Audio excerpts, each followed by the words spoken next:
The Eastern European bloc is currently witnessing the most critical moments in history. While the biggest mistake made by the Russian Federation after the Soviet Union stands out as the Ukraine war. The biggest result of this is not the defeat of the Russian armies with a critical move of Turkey and NATO. Putin may face the biggest problem in his history. Previously, NATO had no strongholds in the far north. However, Turkey's move may be enough to completely erase the illusion that Erdogan and Putin are allies. Putin's worst nightmares are coming true as Erdogan's move doubles NATO's borders with Russia and grants NATO its far north stronghold. Since the beginning of the war, Turkey has made bold moves against Russia. Turkey, which closed the Dardanelles and the Bosphorus to the passage of warships, imprisoned the Russian Navy's Black Sea Fleet in the Black Sea. It closed its airspace to Russia's military flights to the Middle East and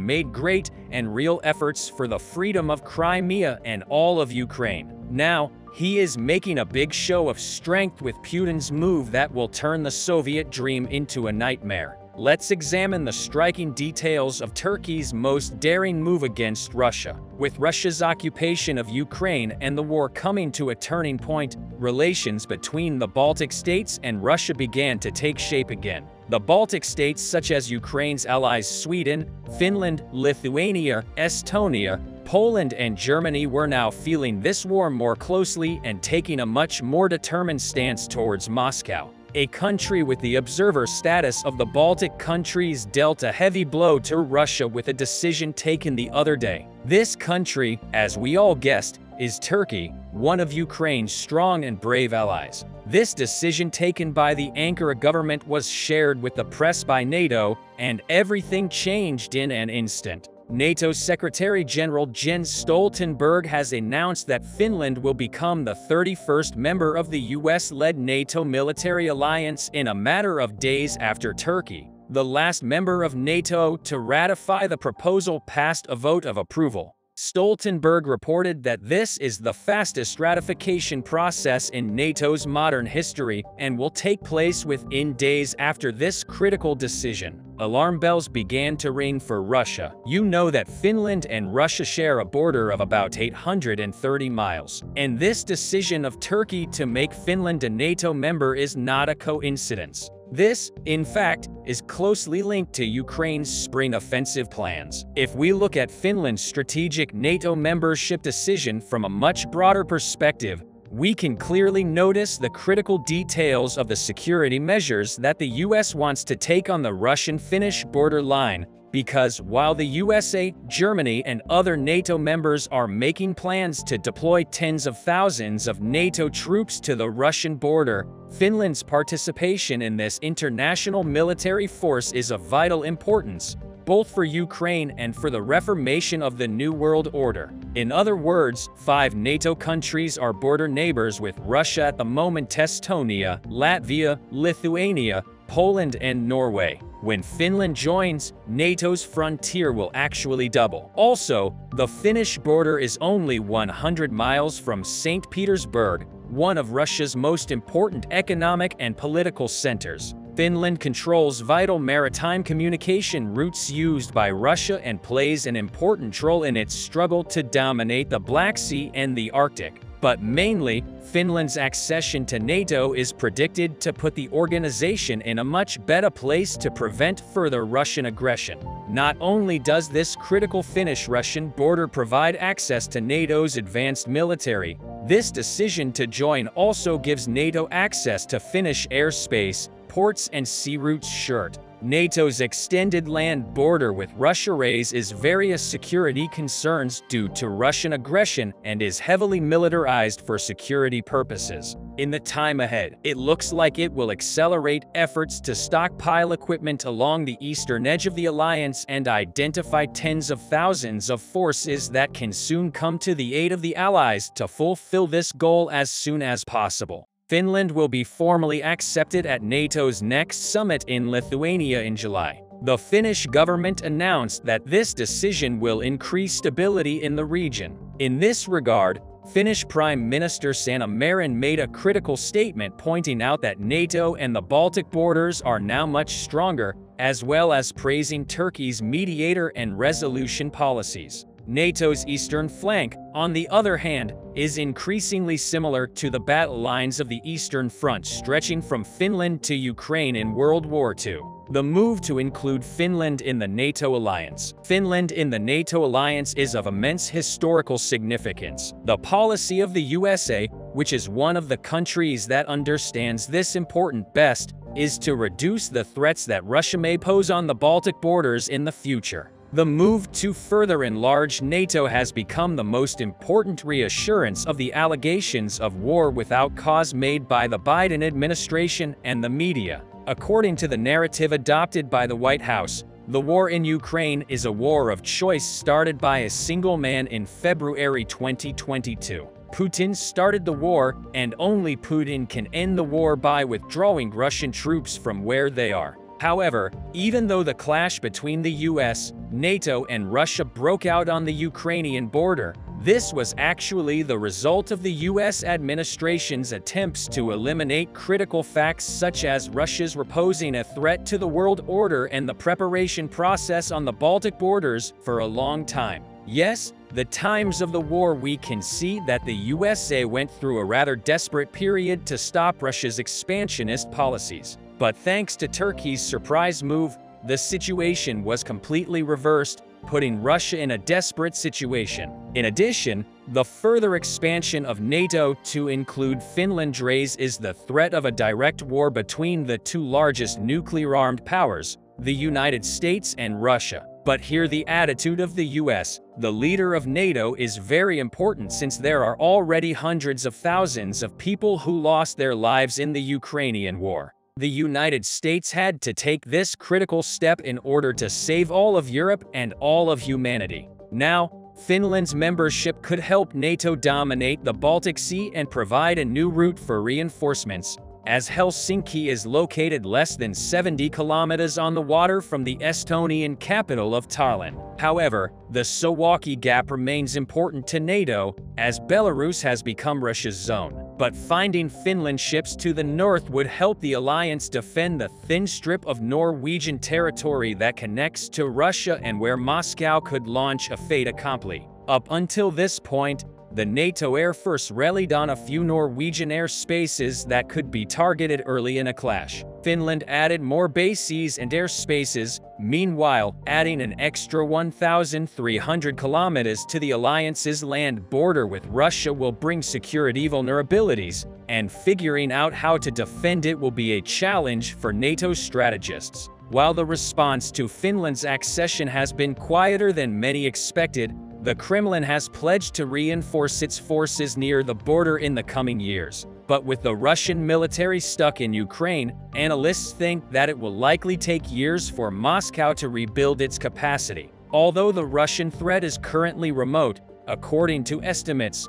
Finland is expected to follow the example of its neighbor, Norway, and choose not to permanently deploy forces from NATO allies on its territory. The country has 10 highly skilled armies, so Finland is one of the very few European countries that never stops preparing for a potential war. While other Western European armies dwindled after the Cold War, Finland adhered to the conscription model shaped by the bitter experience of the invasion of the Soviet Union in 1939. At present, Finland will have up to 280,000 wartime troops and a total of 870,000 reserves with 1,500 systems. Finland has one of the largest artillery in Europe and is constantly investing in air defense. They are extremely capable on land work in the harshest conditions and are supported by considerable artillery. Also, military officials from its future NATO counterparts point to Finland's winter war experience and the planned upgrade to the latest US aircraft as key assets.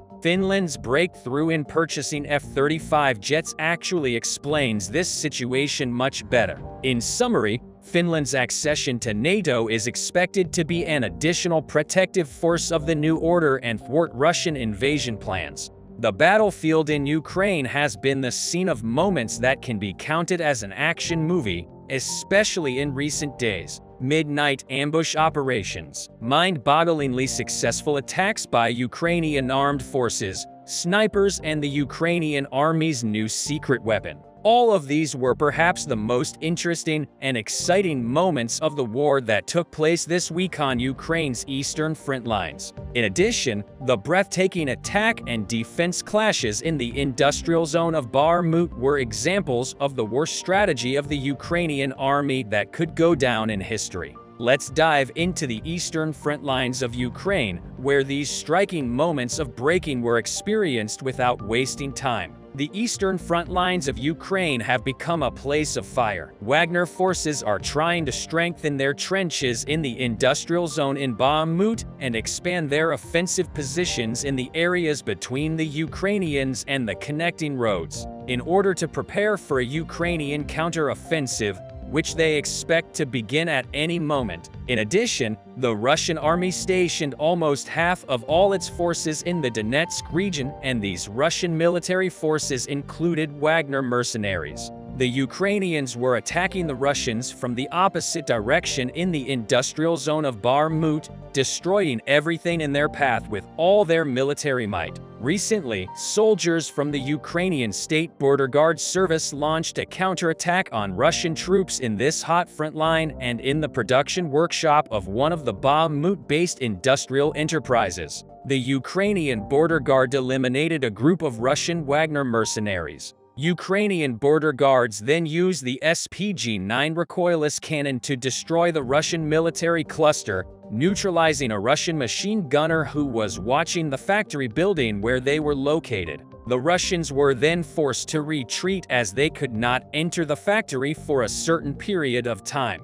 There was a whole action movie scene going on here. While the Ukrainians were trying not to let the Russians into the factory building they were in, the Russians were waiting for a suitable moment to attack in the area close to the factory. This wait of the Russians lasted until midnight. With the fall of darkness, the Ukrainian border guards set up a critical ambush for the Russian reserve units in the Bakhmut industrial area. The Russian attack teams approaching the factory building where the Ukrainians were located encountered a great surprise in this way. In the dead of night, the rifles of Ukrainian snipers who were waiting in ambush in the Bakhmut industrial area began to explode, while the pitch black of the night was illuminated by the fire from the rifles of the Ukrainian snipers. 10 Russian soldiers in total died in one night as a result of this striking ambush operation. This striking success by the Ukrainians in the industrial zone of Bakhmut has also managed to drastically change the situation in the city. One of the most important events around the city was that the Ukrainians built a pontoon bridge at Kremlin. If you remember, the Ukrainians destroyed the bridge here while the Russians were advancing rapidly because the Ukrainians wanted to complicate the advance of the Russians if they were expelled from here. The fact that the Ukrainians had built a new pontoon bridge here indicated that they had driven the Russians far enough from Kremlin and had started to use the main road connecting to Bakhmut again. It will also be much more difficult for the Russians to intercept Ukrainian military support to Bakhmut as the Ukrainians have more connecting routes available to them. On the other hand, the first reason the Ukrainians were able to push the Russians back in this region was that they had drawn them into a trench warfare thanks to the clashes that took place in the factory building, which we mentioned in the video in the industrial zone of Bakhmut. The Ukrainians actually managed to throw the Russians into a ring of fire. The Russians wanted to continue their activities in the Bakhmut industrial area after the Ukrainians in the city were defeated at the factory used for defense. The Russian troops stopped. This time was the Azov industrial area in Bakhmut. Russian soldiers began to attack the industrial areas here. This was one of the most fortified places in the city. We can compare this industrial area to the Azovstal factory in Mariupol. There are many factories here and there are dozens of secret passages and bunkers underground. For this reason, the Russians need a huge military resource to try to seize this place. For this reason, the Azov industrial plant after the other industrial building in Bakhmut is a very suitable fortification area for the Ukrainians to make their next defense. The Wagner forces, along with Russian soldiers, have been carrying out dozens of offensive operations every day this week to seize the small industrial zone and drive the Ukrainians out of the industrial zone they are defending. So almost 40% of clashes around Bakhmut occur here. Not surprisingly, the successes of the Ukrainians in this industrial area have reduced Russian operations in other regions. In fact, at first glance, it is somewhat surprising that the Wagner forces abandoned their advance on Kremlin because the Wagner group had deployed their most elite troops here to besiege Bakhmut. But the Ukrainians are also preparing to carry out a counter-style operation in this region. Thus, the Ukrainian forces suddenly want to hunt down the weakened Russian troops and Wagner elite forces, which have come out of their defensive position in the industrial zone and suffered heavy losses. And for this purpose, another of the main centers of focus of Ukrainians is the region around the Sloviansk Highway. Many Russian sources think that in the event of a Ukrainian counterattack, the main direction of attack will be formed along this highway. On the other hand, there is information that the Ukrainians have gathered a noticeable force in the Mankivka region. Considering the situation, we see that the Russians are trying to create as big a defensive shield as possible in order to secure their wings in this region. The Ukrainians, on the other hand, carried out a massive attack in the opposite direction while all this was happening a few days ago. There was a big explosion in the Kalamychka. Later, it turned out that the Ukrainians were testing new JDAM bombs in this region. Again, after these striking attacks, officials of the Donetsk People's Republic reported that Ukrainian forces destroyed Russian military resources in Kalamychka using JDAM bombs. JDAM is a type of guided bomb that can accurately destroy targets within approximately 40 kilometers. According to the data obtained, a single bomb used by the Ukrainian forces completely destroyed the Russian assembly centers in Kadymia. So only 10 of these bombs can clear the city of Kadymia and give the Ukrainians a great view. If the Ukrainians can capture the hills of the city and bring their military equipment there, the Wagner forces may be in great danger. All these events show us that very severe clashes may occur in the eastern front lines of Ukraine, especially in Bakhmut and its surroundings. For this reason, Ukrainians should use their military ammunition strategically and fulfill their missions where it is necessary to defend and should not waste time in areas where they will be attacked. Russia's heavy losses in the Donetsk region, especially in and around the city of Bakhmut, caused a serious setback. However, although the Russians suffered heavy losses, they were able to carry out offensive actions against the Ukrainians. Again, thanks to the Wagner forces they used in the battlefield in and around Bakhmut. Although the losses of the Russian army are ignored by the Kremlin administration and Russian leader Vladimir Putin, the situation is very serious because Russian troops are under serious pressure, not only on the eastern front lines of Ukraine, but also in all areas where clashes took place. The Ukrainians, on the other hand, have already turned this situation to their advantage. In other words, Ukrainians get much more effective results by first waiting for the right moment and then attacking the Russians. In fact, the secret is precisely this method of warfare used by the Ukrainian forces. The side that first waits for the opponent's most vulnerable moment and then attacks at the appropriate moment always comes out of the clashes much more advantageous. In short, if we consider the general state of the war in recent days, if Russia continues its reckless counterattacks, the unstoppable domination of the Ukrainian forces, which spreads in waves, will engulf the whole country.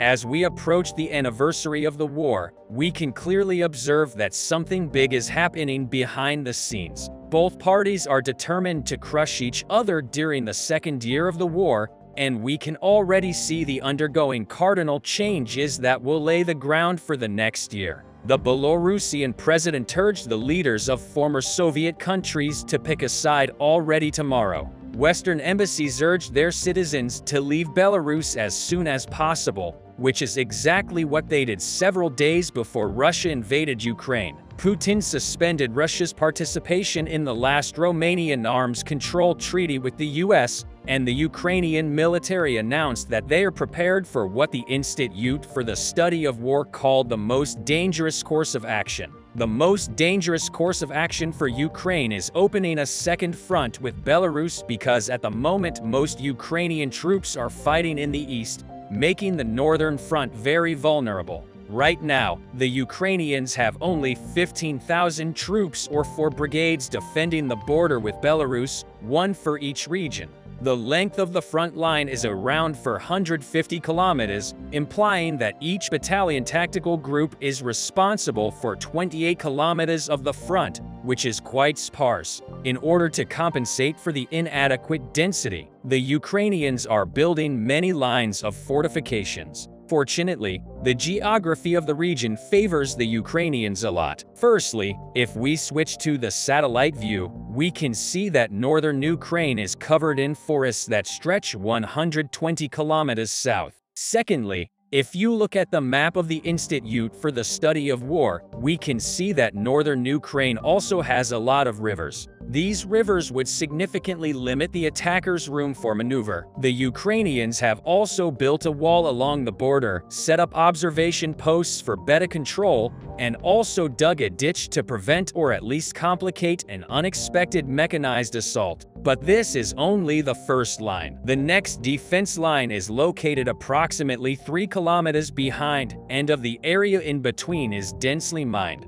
The second and third lines of defense already have fortified firing positions powerful enough to force the attackers to stop, at least for some time. Even deeper in the region, the Ukrainians have several mechanized and artillery brigades and plenty of separate regiments serving as reserves. So as you can see, the Ukrainians take the threat seriously. Ukrainian intelligence continues to estimate that the danger is present, and it is very easy to see if we draw parallels between what had been happening recently and 1 year ago, 9 months prior to the invasion. Russia had started amassing troops near Ukrainian borders and raising their combat readiness under the guise of military training. Similarly, for the last 9 months, Belarus has been conducting extensive joint training with Russian forces, continuously prolonging them. This means that by now, Belarusian forces have achieved the highest level of combat readiness and integration with Russian forces. For a month prior to the invasion, Russia had amassed around 100,000 troops near the Ukrainian border. Similarly, for the last 4 months, Belarus had been continuously training more than 100,000 mobilized soldiers. Some sources indicate that the last batch has finished its training and has been evenly deployed along the whole northeastern front. But what many Ukrainian analysts are urging to take into account is that in this particular region there is a very convenient railway connection that allows the Russians to redeploy back to Belarus in a matter of 2 or 3 days. 2 months prior to the invasion, Putin demanded 90 to ban Ukraine from integration with the West, to which NATO responded by reinforcing its position that Ukraine is free to decide what it wants. Similarly, now, Putin demands the West to cut their military support while the West reinforces its position. 2 weeks before the invasion,